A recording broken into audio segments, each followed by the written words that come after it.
Israel may have been the target of rocket attacks from Gaza, but this time for Hamas, attacking Israel is only a means to an end. The terror organization's main target is something else altogether, and it has nothing to do with either Israel or the Al-Aqsa Mosque. You see, all along, the escalations aren't about Israel after all. Instead, it is a matter of internal politics for Palestine. The real political target for Hamas is actually Mahmoud Abbas, the leader of the Palestinian Authority sitting in the West Bank. And the reasons for this internal fight will open up your eyes.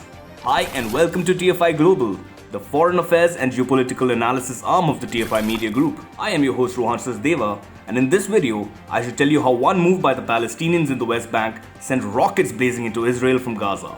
Let's begin.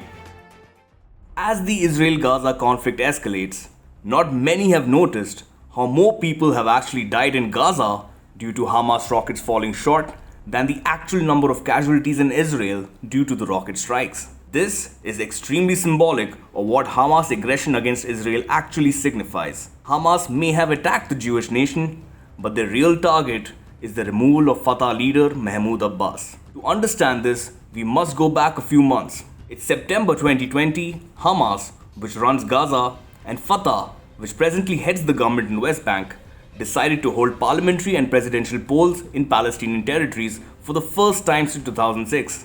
Long story cut short, Fatah leader Mahmoud Abbas knew that Hamas is in a winning position, so he found an excuse to postpone elections, and Hamas therefore reacted the way it did. The Palestinian authorities were supposed to hold Palestinian Legislative Council elections on May 22nd, presidential polls on July 31st, and PLO's Palestinian National Council elections on August 31st. Mahmoud Abbas has become accustomed to controlling Fatah with an iron fist, but breakaway factions have fractured Fatah from the inside. One such faction is led by Fadwa Barghouti, the former leader of Fatah's paramilitary wing, who is serving 5 consecutive life sentences in an Israeli jail.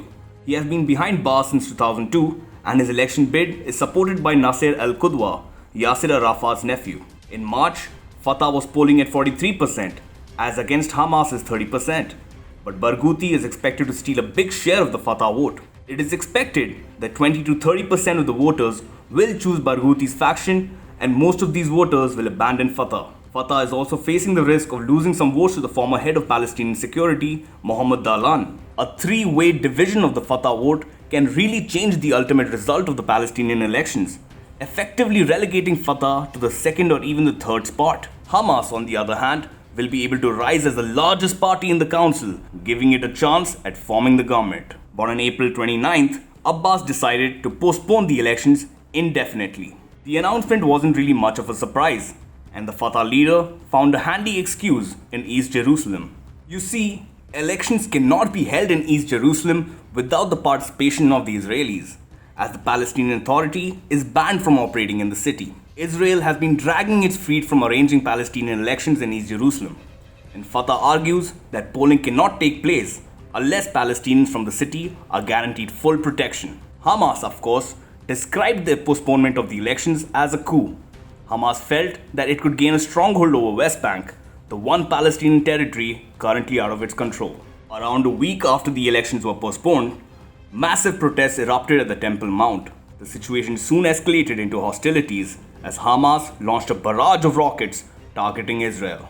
Presently, Hamas claims that it is attacking Israel in order to protect the Al-Aqsa Mosque and to strong-arm Israel against evicting Palestinians in East Jerusalem.